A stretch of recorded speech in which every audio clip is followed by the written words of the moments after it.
ओम शांति। 16 अप्रैल 2023 के अव्यक्त महावाक्य रिवाइज कोर्स 3 अप्रैल 1994।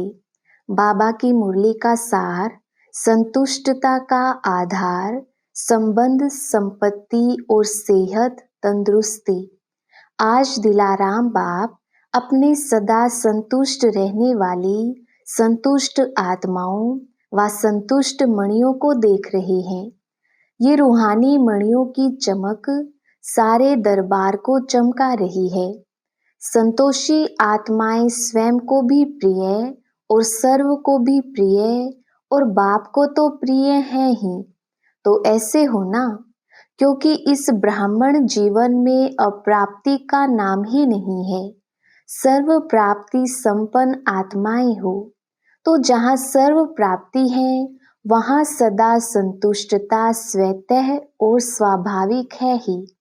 नेचुरल स्वभाव उसका संतोष का है और संतुष्टता का स्वरूप व स्वभाव निजी संस्कार ऐसा श्रेष्ठ है जो असंतुष्ट आत्मा को भी संतुष्ट का वाइब्रेशन वायुमंडल संतोष वायुमंडल में बदल देता है।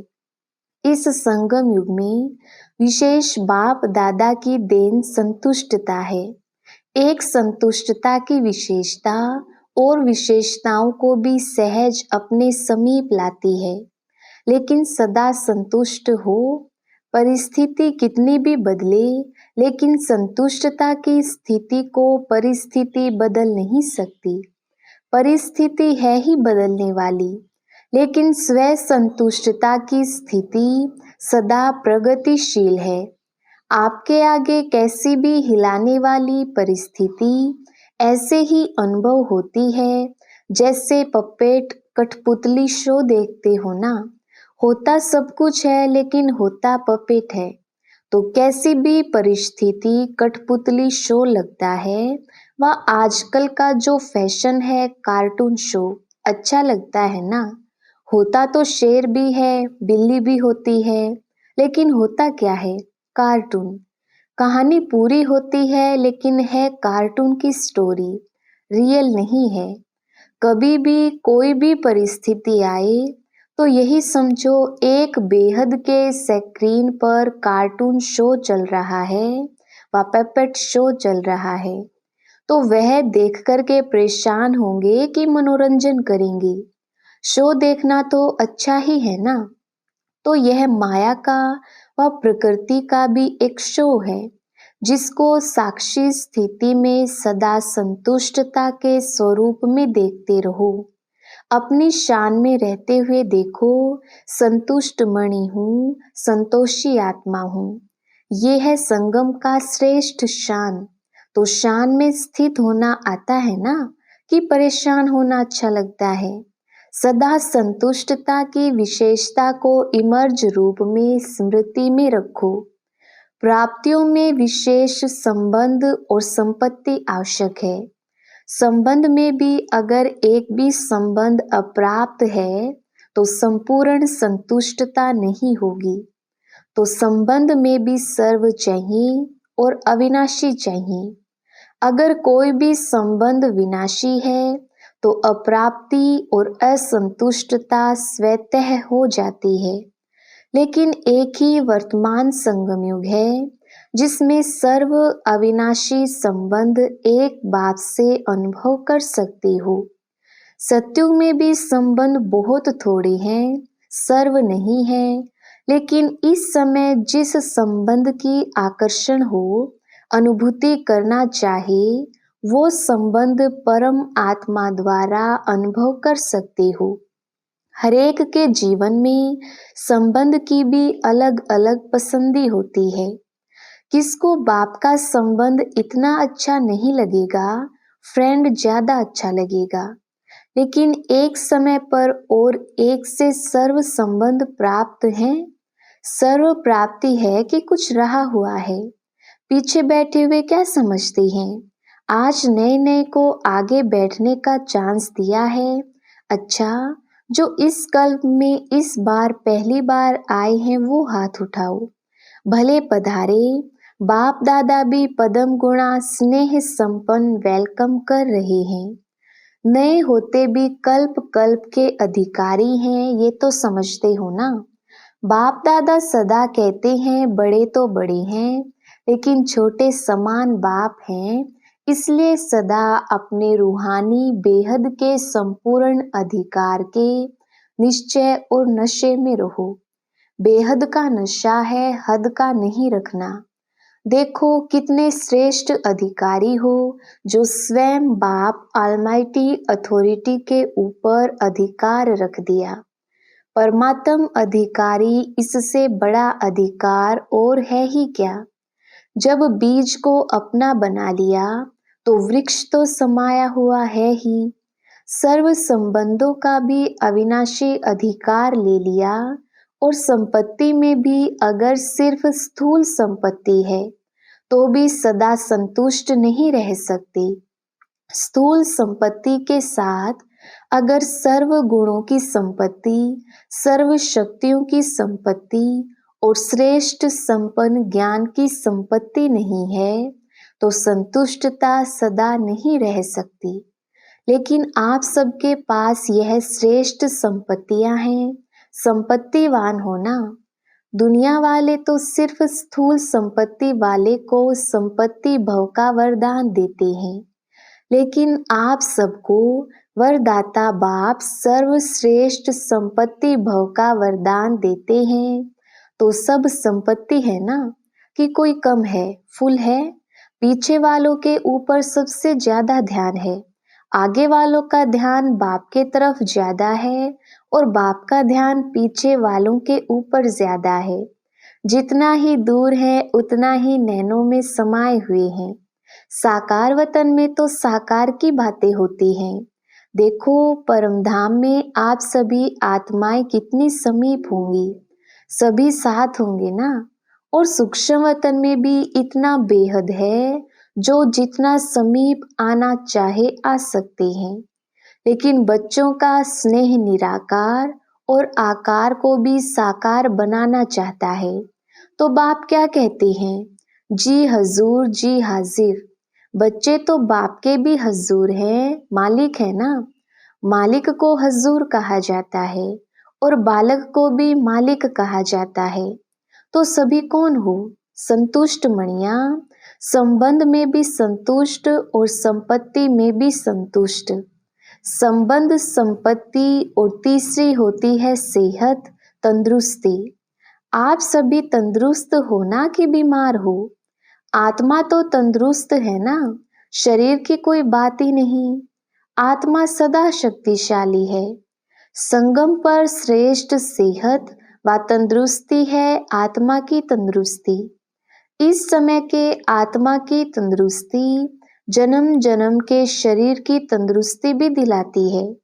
लेकिन इस समय थोड़ा सा प्रकृति अपना रूप दिखाती है, इसमें भी कोई बड़ी बात नहीं। यह भी कार्टून शो है। तो सर्व प्राप्तियां है ना, संबंध भी है, संपत्ति भव भी है, सर्व संबंध भव भी है, और सदा तंदुरुस्त भव भी है। तीनों वरदान वरदाता बाप द्वारा मिले हैं ना। तो वरदानों को समय पर कार्य में लगाओ। सिर्फ वरदान सुनकर खुश नहीं हो जाओ कि हाँ मुझे बहुत अच्छा वरदान मिला, या सिर्फ नोट करके नहीं रखो। लेकिन समय पर वरदान को काम में लगाने से वरदान कायम रहते हैं। अगर वरदानों को समय पर काम में नहीं लगाया तो वह वरदान फल नहीं देता। वरदान तो अविनाशी बाप का है, लेकिन वरदान को फलीभूत करना है। बीज तो है, लेकिन उससे फल कितना निकालते हो वह आपके हाथ में है। कोई सिर्फ वरदान के बीज को देख करके खुश होते रहते हैं, बहुत अच्छा बहुत अच्छा, लेकिन फलदायक बनाओ। बार बार स्मृति का पानी दो, वरदान के स्वरूप में स्थित होने की धूप दो। फिर देखो वरदान सदा फलीभूत होता रहेगा और वरदानों को भी साथ में लाएगा। वरदानों के फल स्वरूप बन जाएंगे। तो आज के त्रिवरदान को फलीभूत करना और समय पर जरूर याद रखना। समय पर भूल जाते हैं, पीछे पड़ते रहते हो कि हाँ ये वरदान तो था। वरदानों को जितना समय पर कार्य में लगाएंगे उतना वरदान और श्रेष्ठ स्वरूप दिखाता रहेगा। तो सभी को वरदान मिला ना? अच्छा, चारों ओर के देश विदेश के सर्व संतोषी आत्माओं को, संतुष्ट मणियों को, सर्व प्राप्ति संपन्न आत्माओं को, जिन्होंने भी याद पत्र कार्ड आज के दिवस के भी भेजे हैं, तो आज के विशेष दिवस की भी सर्व बच्चों को याद प्यार पदम गुणा स्वीकार हो। चाहे दूर बैठकर मन में दिल में मना रही हैं, चाहे सम्मुख मना रही हैं, कार्ड व पत्र सब पहले वतन में पहुंचते हैं। तो सभी के पत्र कार्ड और शुभ संकल्पों की याद, शुभ भावनाओं की याद के रिटर्न में बाप दादा का विशेष याद प्यार और सर्व बालक सोमालिक बच्चों को नमस्ते। हम रूहानी बच्चों की रूहानी बाप दादा को याद प्यार और नमस्ते जी। अच्छा, दादियों से मुलाकात। सूक्ष्म इशारों की भाषा तो जानते हो ना? जैसे अव्यक्त बाप इशारों की ही भाषा जानते हैं। अव्यक्त वतन में तो नैनों की भाषा और इशारों की भाषा है। तो आप भी जानते हो ना? नैनों की भाषा जानते हो, साकार से सीखे हो ना? मुख की भाषा तो सुनी, अभी है नैनों की भाषा। नैनों की भाषा बड़ी प्यारी है, आवाज से परे तो जाना ही है, फिर भी बाप जी हजूर तो करते ही हैं। अच्छा, अव्यक्त बाप दादा की पर्सनल मुलाकात। पहला पॉइंट, स्वयं और समय पर भरोसा नहीं, इसलिए दृढ़ संकल्प से कमजोरियों को निकाल दो। सभी अपने को विश्व सेवाधारी अनुभव करते हो। विश्व सेवाधारी व विश्व कल्याणकारी वही बन सकता है जिसके पास सर्व शक्तियों का खजाना संपन्न है। तो सर्व शक्तियों का स्टॉक जमा है। सर्व शक्तियां हैं व कोई शक्ति है कोई नहीं है, कभी कभी कोई कम हो जाती है। सदा अपने आप को चेक करो कि सर्व शक्तियां हैं व कोई शक्ति की कमी है। अगर कमी है तो उसके कारण को सोचो, क्योंकि कारण को समझेंगे तो निवारण कर सकेंगे। क्योंकि ये माया का नियम है कि जो कमजोरी आप में होगी उसी कमजोरी के द्वारा ही आपको माया जीत बनने नहीं देगी। तो वर्तमान समय भी समय प्रति समय माया उसी कमजोरी का लाभ लेगी और आगे चलकर जब अंत समय आएगा तो भी वो कमजोरी धोखा दे देगी। तो ऐसे नहीं सोचना कि थोड़ी सी कमजोरी है, एक ही कमजोरी है, बाकी तो बहुत अच्छा हूँ, अच्छी हूँ। एक कमजोरी भी धोखा दे देगी, इसलिए कोई भी कमजोरी अपने अंदर रहने नहीं दो। अगर स्वयं नहीं मिटा सकते हो तो कोई का सहयोग लो, जो शक्तिशाली आत्माएं हैं उनका सहयोग लो। विशेष योग का प्रयोग करो। किसी भी विधि से कमजोरी को मिटाना ही है, यह दृढ़ संकल्प करो। यह भी नहीं सोचो कि आगे चलकर हो जाएगा, नहीं, अभी से निकाल दो, क्योंकि स्वयं पर और समय पर कोई भरोसा नहीं है। ऐसे नहीं सोचो कि आगे चलकर ये करेंगे, हो जाएगा, नहीं, आपका स्लोगन है अब नहीं तो कब नहीं। तो जो करना है वो अभी करना है, क्योंकि बाप संपन्न है और आपका बाप से प्यार है। तो बाप जैसा बनना ही प्यार का प्रैक्टिकल स्वरूप है। जितना बाप से बहुत बहुत प्यार है, इतना ही पुरुषार्थ से भी बहुत बहुत प्यार है। जितना बाप से प्यार के लिए फलक से कहते हो कि 100% से भी ज्यादा प्यार है, ऐसे पुरुषार्थ के लिए भी कहो।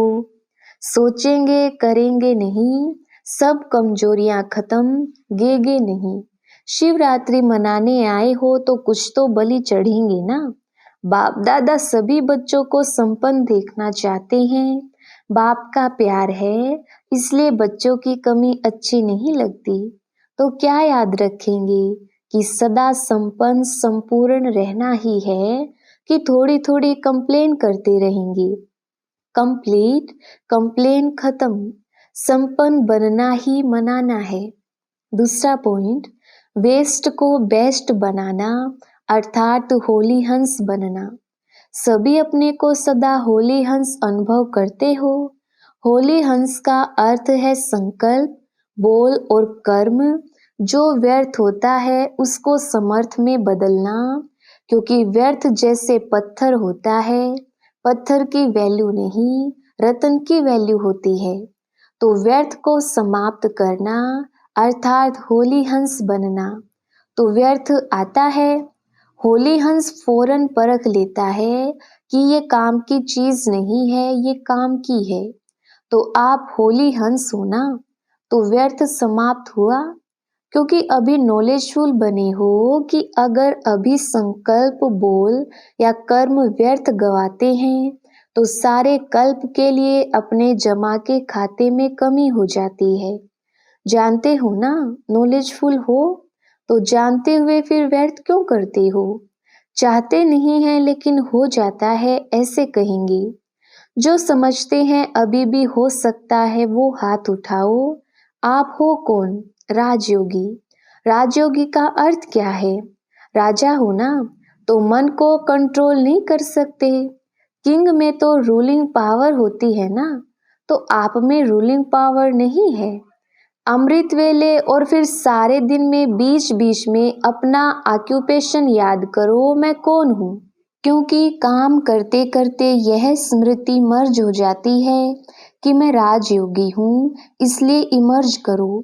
ये नियम बनाओ, ऐसे नहीं समझो कि हम तो है ही राजयोगी, लेकिन राजयोगी की सीट पर सेट होकर रहो। नहीं तो चलते चलते कर्म में बिजी होने के कारण योग भूल जाता है, सिर्फ कर्म ही रह जाता है। लेकिन आप कर्म योगी कंबाइंड हो। योगी सदा ही रूलिंग पावर, कंट्रोलिंग पावर में रहें। फिर राजयोगी डबल पावर वाले कभी भी व्यर्थ सोच नहीं सकते। तो अभी कभी नहीं कहना, सोचना भी नहीं कि राजयोगी वेस्ट कर सकते हैं। तो ये कौन सा ग्रुप है? Best group. बाप दादा को भी बेस्ट ग्रुप अति प्यारा है। क्यों? 63 जन्म बहुत वेस्ट किया है ना, अभी यह छोटा सा जन्म बेस्ट ही बेस्ट है।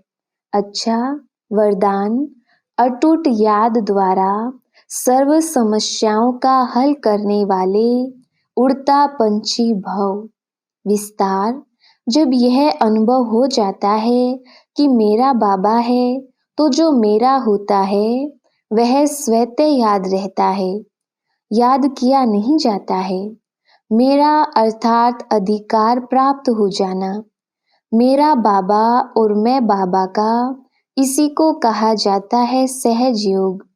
ऐसे सहज योगी बन एक बाप की याद के लगन में मगन रहते हुए आगे बढ़ते चलो। यह अटूट याद ही सर्व समस्याओं का हल कर उड़ता पंछी बनाए उड़ती कला में ले जाएगी। स्लोगन, मनन शक्ति के अनुभवी बनो तो ज्ञान धन बढ़ता रहेगा। अच्छा, ओम शांति।